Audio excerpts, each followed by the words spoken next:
Hi viewers, welcome to our channel. Ram Charan గారి game changer మూవీకి సంబంధించిన కొన్ని ఫొటోస్ రీసెంట్గా రిలీజ్ అయిన విషయం మనకు తెలిసింది. లీక్ అయ్యాయి అవి.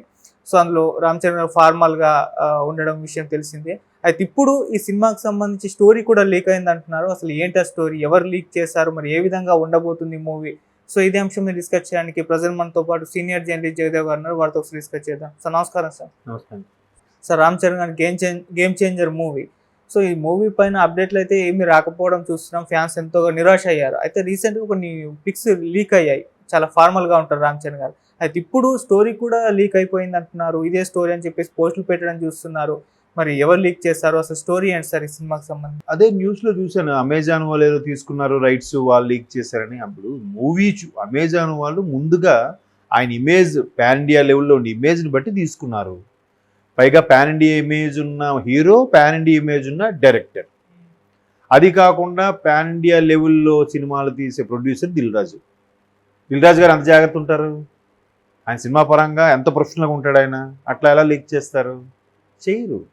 జస్ట్ ఆ నోట ఈ నోట అనుకున్న స్టోరీ లైన్ని అమెజాన్ పేరు మీద పెట్టి ఎవరో సోషల్ మీడియాలో పెట్టుండొచ్చు నేను అనుకుంటున్నాను తప్ప, అమెజాన్ ఆ బిజినెస్ పరంగా ఎప్పుడు మిస్టేక్ చేయరు. బిజినెస్సే. ఇప్పుడు ఒక రికార్డింగ్ థియేటర్లో దాని బ్యాక్గ్రౌండ్ స్కోరు రీ రికార్డింగ్ అవుతుంది, లేదంటే దాన్ని ఏమంటారు డిజిటల్ డిఐ అవుతుంది, డిజిటల్ ఇంటిగ్రేషన్ చేస్తున్నారు.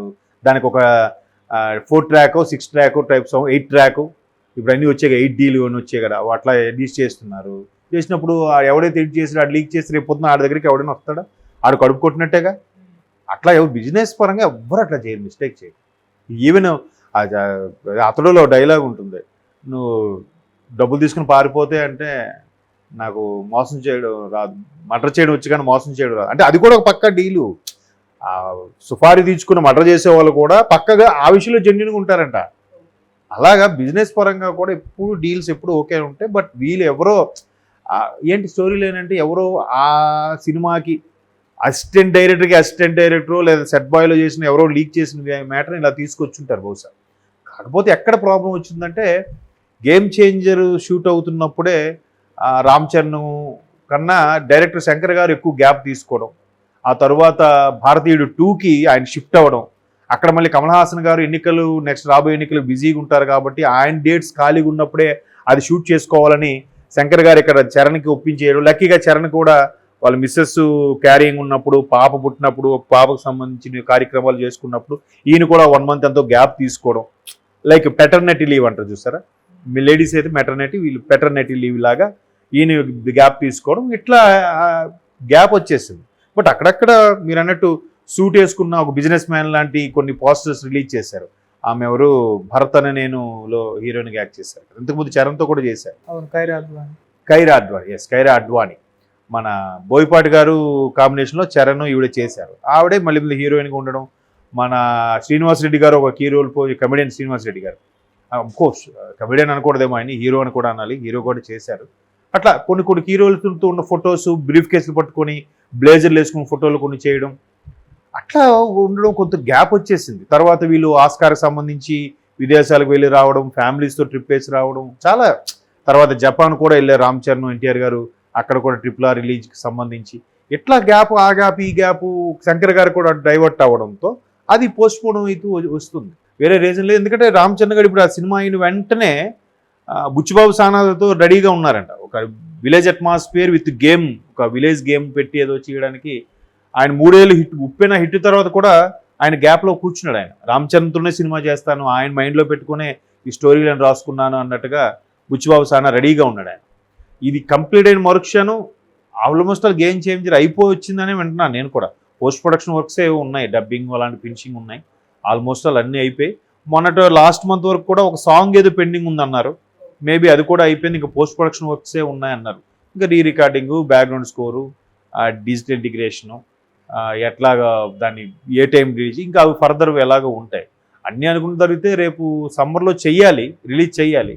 బట్ ఎన్నికలు సమ్మర్ అంటేనే వేడి, దానికి తోడు ఎన్నికలు వేడి ఒకటి. సో ఎంతవరకు బట్ అందరికీ హాలిడేస్ కాబట్టి ఎక్కువ చూడడానికి ఇంపార్టెన్స్ ఇస్తారని సమ్మర్లో రిలీజ్ పెట్టుకుంటారు. బట్ ఎంతవరకు అవ్వలేదు కాబట్టి నింపాదిగా కూల్గా శంకర్ గారు ప్రతిదీ కూడా మన జక్కన టైప్లో అన్ని కీన్ అబ్జర్వ్ చెప్తుంటారు కాబట్టి అందుకు లేట్ అయ్యింది వచ్చింది నా అభిప్రాయం. అంతేగాని స్టోరీ లైను ఏదో నిజాయితీపరుడు ఐఏఎస్ ఆఫీసర్ అని వింటున్నాను, అది చెప్పలేం. అలా అనుకుంటే చాలా వచ్చే శంకర్ గారు. ఇప్పుడు అపరిచితుడు కూడా లంచం తీసుకునే దాని మీద, భారతీయుడు కూడా లంచం తీసుకునే కాన్సెప్ట్ మీదే, జెంటిల్మెన్ కూడా లంచం తీసుకునే కాన్సెప్టే. అంటే మూలం ఆ ప్రతి స్టోరీలకి కూడా మూలం అదే ఉంటుంది. జెంటిల్మెన్లో కూడా అంతే కదా, లంచాలకి కక్కుర్తిపడే మెడికల్ సీట్ దొరక్క ఫ్రెండ్ చనిపోయాడని ఈయన జెంటిల్మెన్గా అవతారం ఎత్తాడు. భారతీయుడు అంతే, కూతురు ట్రీట్మెంట్ కోసం లంచం అడిగారని చెప్పి భారతీయుడు లంచం అడిగా ఉన్నందుని చంపుకుంటూ వెళ్తుంటాడు.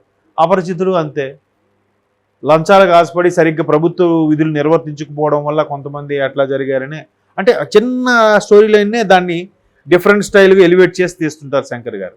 సో ఇప్పుడు కూడా ఒక నిజాయితీపర ఆఫీసర్ అయ్యిండొచ్చు మేబీ, దానికి లంచం అనే చిన్న కాన్సెప్ట్.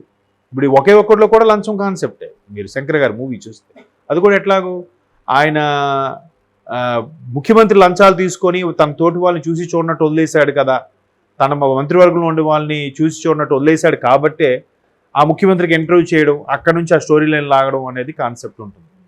సో ఇందులో కూడా ఒక నిజాయితీపరుడైన ఆఫీసర్గా చూపించబోతున్నాడంటే అది ఎప్పుడు ఆయన ప్రతి సినిమాలుగా చిన్న స్టోరీ లైన్ ఉంటుంది.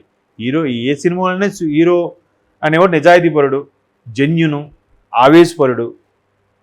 దానికి మనం థియేటర్లో చూస్తే చెప్పకూడదు, రియల్ లైఫ్లో నిజాయితీగా ఉన్నా లేదంటే జెన్యున్గా ఉన్నా, అరే బండి అలా ఎందుకు పెట్టవుతీ, లేదంటే క్యూ లైన్లో వెళ్ళకుండా సైడ్ నుంచి వెళ్తున్నాడు క్యూ లైన్లో అని ఎవడని చెప్పినా ముందు మన ఇంట్లో వాళ్ళే మనకు తిడతారు. బట్ సినిమాలో హీరోకి మాత్రం చెప్పకూడదు, ఆ సూపర్ రాడు, మంచి క్యారెక్టర్ రాడు. సో అటువంటి క్యారెక్టర్లో చూపిస్తారు ఏ డైరెక్టర్ అయినా. అందుకు శంకర్ గారు కూడా అలాగే చూపిస్తారు, మంచి నిజాయితీపరుడు, మంచివాడు, అమాయకుడు లేదా జెన్యున్గా ఉండే పర్సన్ అన్నట్టుగా చూపిస్తారు. మేబీ ఆ స్టోరీలోనే అనుకుని అంత స్టోరీలో పెద్దగా ఏముంది చెప్పడానికి, అది తీసే విధానం బట్టి కదా, టేకింగ్ ఎన్ని తీసినా కూడా ఇప్పుడు మీకు ఎలా చెప్పాలి, తీసే విధానం బట్టి కూడా జనాలకి అక్కడ స్థానికంగా ఉండే జనాల పల్స్ బట్టి కూడా ఉంటుంది. ఇప్పుడు భారతీయుడి సినిమా తమిళనాడులో హిట్ అవ్వలేదు, మీకు తెలుసా, ఓ మోస్తరుగా పర్వాలేదు అనిపించింది. మనకి తెలుగు వారికి బ్లాక్ బాస్టర్ అది భారతీయుడి సినిమా. అక్కడ రమణ అనే సినిమా వచ్చింది, విజయకాంత్ గారు పాపం రీసెంట్గా చనిపోయారు, అది అక్కడ సూపర్ హిట్. అది కూడా కరప్షన్ మీద తీసిందే. అదే సినిమా ఇక్కడ రీమేక్ చేస్తే ఠాగూరు మళ్ళీ సూపర్ హిట్. భారతీయుడు యాజ్ టీజీకి తెస్తే అక్కడ యావరేజ్, ఇక్కడ హిట్. అక్కడ రమణ సూపర్ హిట్, ఇక్కడ ఠాగూరు కూడా సూపర్ హిట్. చెప్పలేం, అది టేకింగ్ బట్టి ఉంటుంది, తీసే విధానం బట్టి కూడా ఉంటుంది. ఆయన ఇప్పుడు బాయ్స్ కూడా తమిళనాడులో అటర్ ఫ్లాప్ సినిమా, మనకి అబోవ్ యావరేజ్ మూవీ. అంటే శంకర్ గారికి అంత ఫ్యాన్స్ ఉన్నారు తెలుగు బేస్లో, ఆయన ఎలా తీసినా యాక్సెప్ట్ చేసే ఫ్యాన్స్ ఉన్నారు.